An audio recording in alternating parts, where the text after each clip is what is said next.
Εδώ έχω πρόβλημα εθνικής ασφαλείας. Πού? Στο Πακιστάν. Πού? Στο Αφγανιστάν. Και δεν του λέει κανένας, μήπως είστε εθνίκοι, κύριε Πρόεδρε, βρωμερό ιμπεριαλιστικό καθήκη και... Αν εσύ όμως πεις ότι ρε παιδιά θέλω να πάω στα Ήμια να ψαρέψω, προκλητικός, εθνικιστής, επικίνδυνος. Μα είναι η θάλασσά μου, ξέρετε. Σου έχει σύνορα η θάλασσα και δεν το ξέραμε. Άλλωστε το Αιγαίο είναι γνωστόν το δόγμα. Ανήκει στα ψάρια του. Έτσι δεν είναι? Παλιό ζήτημα. Έτσι, παλιό καλό. Δικό μας. Ένα σημείο θράψεως του Ρίμλαντ λοιπόν. Ζήτημα εθνικής ασφαλείας τον είπα. Ποιο άλλο, και όχι μόνο, και αυτόν εδώ, των σιωπηλών. Και ποιο άλλο σημείο θράψεως? Α, δυστυχώς το άλλο σημείο θράψεως είναι εδώ. Και αυτό το πράγμα έχει όνομα και επώνυμο και λέγεται νοτιοανατολική πτέρυξη του ΝΑΤΟ. Βέβαια. Και για να μπούμε στον κόπο να του δώσουμε όνομα και επώνυμο σημαίνει ότι έχει τεράστια σημασία, κύριε. Μάλιστα. Αφού έχει τεράστια σημασία, άρα και η Ελλάδα ορθολογικώς σκεπτόμενη δεν έχει τεράστια σημασία? Έχει. Διότι μια αλυσίδα είναι κρίκι ο ένας μέσα στον άλλον, είναι σπά. Μπράβο. Άμα σπάσει ο ένας, δεν σπάει η αλυσίδα όλη? Μάλιστα. Γιατί μας λένε ότι είμαστε ψωροκόστενα? Αφού το δεύτερο σημείο θράψεως του Ρίμλαντ, δηλαδή ή το πρώτο, γιατί αυτό είναι και στη Μεσόγειο, τούτο είναι στον Ινδικό, στέκεται γιατί το ένα κομμάτι της αλυσίδας το κρατάει η Αθήνα. Πώς είναι δυνατόν η Αθήνα να μην έχει στρατηγική σημασία? Δεν είναι δυνατόν. Κάτι άλλο συμβαίνει λοιπόν. Μάλιστα. Και ρωτώ εγώ τώρα, λέει, κοιτάξτε, λέει, εμείς είμαστε μία μικρά χώρα. Πτωχή πλην τη μία. Ναι. Και δεν μου λέτε, εμείς, λέει, τι να κάνουμε? Μάλιστα. Να κάτσομεν. Να κάτσομεν. Εδώ πέρα, τη βλέπετε την Ελλάδα? Τι βλέπετε? Το Ισραήλ το βλέπετε? Όχι. Λοιπόν αυτή η κουτσουλιά εδώ είναι σεβαστή σε όλο τον κόσμο. Επειδή τα λέω αυτά, μια εποχή μου λέγανε ότι είμαι πράκτορ της Μοσάτ και γνωστός σιωνιστής. Τελευταίως έχω αρχίσει και ανησυχώ γιατί δεν μου το λένε. Πώς να μου το λένε αφού είναι η επίσημη πολιτική συνεργασία μας με το Ισραήλ? Άμα μου το λένε τώρα θα μου δίνουν πόντους. Δεν κάνει. Τώρα πρέπει να βρουν κάτι άλλο να μου λένε. Ψάχνουν. Γιατί ρε παιδιά το Ισραήλ μπορεί και γίνεται σεβαστό? Ξαναλέω, δεν είπα σώνει και καλά αγαπητό. Για να δούμε.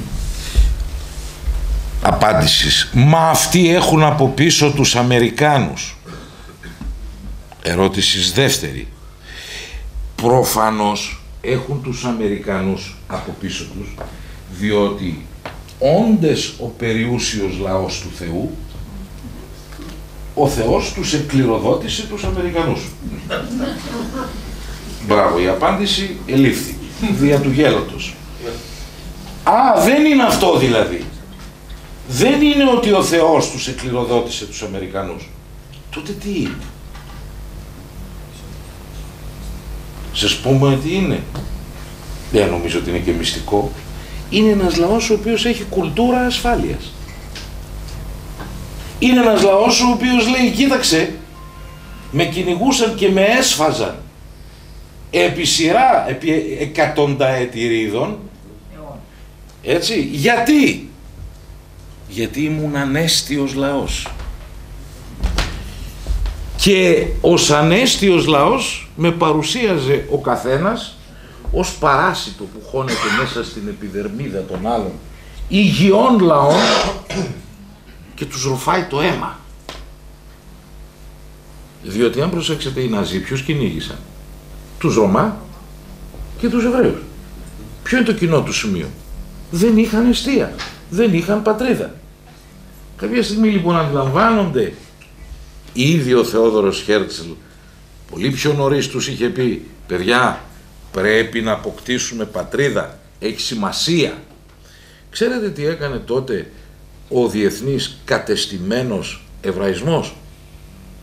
Αυτόν τον τρελό, τον επικίνδυνο, μακριά, αυτόν τον Βιενέζο δημοσιογράφο, τον Βλάκα, ο οποίος μας δημιουργεί προβλήματα με την υπόλοιπη διεθνή κοινότητα. Απομακρύνετέ τον, είναι σχιζοφρενής. Έτσι αντιδρούσε η υψηλή κοινωνία του διεθνούς εβραϊσμού, μέχρι που έφτασαν εκεί που έφτασαν και κατάλαβαν ότι ο Χέρτσλ είχε δίκιο. Και τι έκαναν εκεί? Εκεί δημιούργησαν κράτος. Πού πήγαν όμως?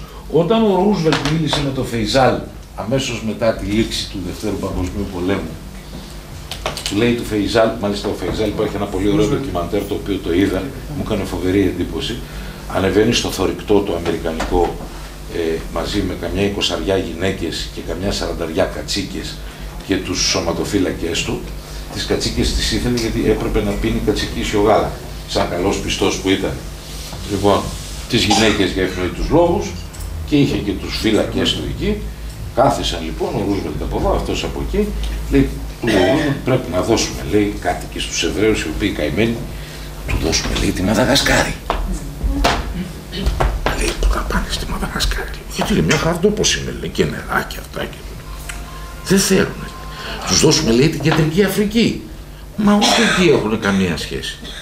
Αλλά δεν συμφωνώ. Γιατί οι Εβραίοι δεν θέλανε αυτά τα πολύ ωραία μέρη? Το έχουν ουράνιο, χρυσό, από τότε, γνωστά. Γιατί σου λέει κάποια στιγμή αυτός ο ντόπιος λαός θα σηκωθεί και θα πει, τι θέλουν αυτοί εδώ στον τόπο μου? Δεν είμαστε ίδιο πράγμα. Και θα ξανά έχουμε τα ίδια. Ενώ εδώ, σε αυτή τη μικρή γωνίτσα γης που έχει μόνο σκορπιούς και φίδια και έρημο και άμμο και Παλαιστίνιους και ό,τι θέλετε, βεβαίως, εκεί έχω έναν εθνικό μύθο που με συνδέει, Παλαιά Διαθήκη, γη Χαναάν. Τι θα κάνουμε? Εκεί θέλω. Εκεί θέλω. Και εκεί θα πάω, γιατί εκεί μπορώ να πω στους γιους του Ισραήλ να πάνε να σκοτωθούν, να πολεμήσουν και να πεθάνουν για αυτόν τον τόπο. Στη Μαδαγασκάρη τι θα τους πω? Θα μου πούνε, μας παρατάς ρε φίλε. Ένα λοιπόν το κρατούμενο. Δεν μπαίνω σε άλλες λεπτομέρειες. Δεν μπαίνω. Σταματώ εκεί για να δείτε την αντίληψη.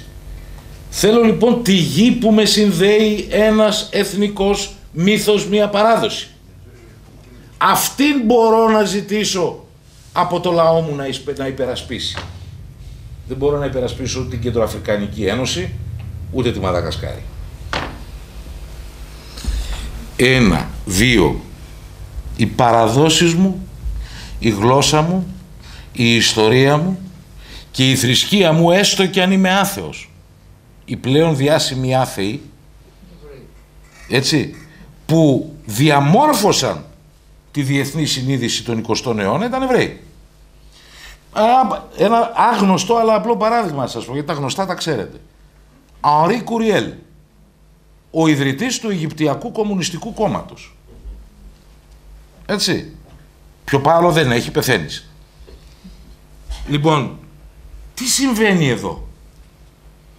Είναι και ένα ανέκδοτο που μου το είπε ένας καθηγητής φίλος, Ιρανολόγος, εξαιρετικός, David Menasri.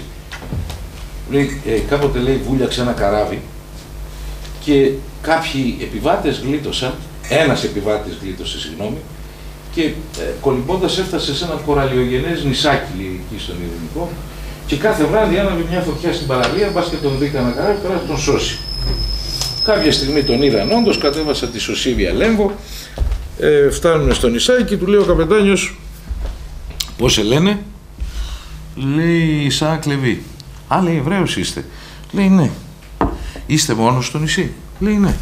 Προσέξτε, λέει, μη μου λέτε ψέματα. Γιατί άμα είναι κι άλλος και πάρουμε μόνο εσάς και τον αφήσουμε τον άλλον να πεθάνει, ευθύνεστε για δολοφονία. Μα λέει, κύριε, γιατί μου τα λέτε αυτά? Όχι, λέει, μόνος μου είμαι. Και αυτές οι δύο συναγωγές, λέει, εδώ πέρα τι θέλουν? Κοιτάξτε, αυτή είναι η συναγωγή που πάω. Στην άλλη δεν θα πατήσω ποτέ το πόδι μου μέσα. Τι σημαίνει αυτό, κύριε? Αυτό είναι πραγματικό εβραϊκό ανέδοτο. Ότι μπορεί να μην πατήσω ποτέ το πόδι μου μέσα. Μπορεί να τους μισώ αυτούς που πιστεύουν αυτό, αλλά είναι μέρος της παράδοσής μου. Και το σέβομαι. Γι' αυτό θα τη χτίσω κιόλας. Να υπάρχει. Δεν κάνω τη σύγκριση με εμάς. Δεν την κάνω. Την κάνατε ήδη. Τρίτον, διασπορά δεν έχουμε εμείς. Λέει η εβραϊκή διασπορά, δεν έχουμε εμείς. Και ποιος δεν έχει? Δεν έχουμε τουλάχιστον άλλα 7-8 εκατομμύρια έξω. Τι κάναμε? Φτιάξαμε το Συμβούλιο Αποδήμου Ελληνισμού για να διαλύσουμε τη διασπορά. Δεν μιλάνε μεταξύ τους. Υπάρχουν ομάδες. Μία από εδώ, η άλλη από εκεί, η άλλη παρακάτω. Δεν θα το δείτε αυτό στην αντίστοιχη Ισραηλιτική κοινότητα, είτε των Ηνωμένων Πολιτειών, είτε του Καναδά, είτε της Αγγλίας, είτε της Νέας Ζηλανδίας. Δεν θα το δείτε αυτό. Αυτοί οι άνθρωποι, καθοδηγούμενοι από επίσης σοβαρούς ανθρώπους, Ιτσχάκ Ράμπιν, ας πούμε, ο οποίος, ποιος ήταν, νεαρός ταγματάρχης, είχε βάλει τον Ισραηλινό στρατό στην Ιερουσαλήμ. Μετά έγινε αρχηγός του Γενικού Επιτελείου, έγινε πρωθυπουργός, και μετά όταν είπε ο άνθρωπος από την πλατεία Ειρήνης ότι ξέρετε κάτι, επιτέλους πρέπει να κάνουμε, να δούμε το μέλλον μας με τους Παλαιστινίους,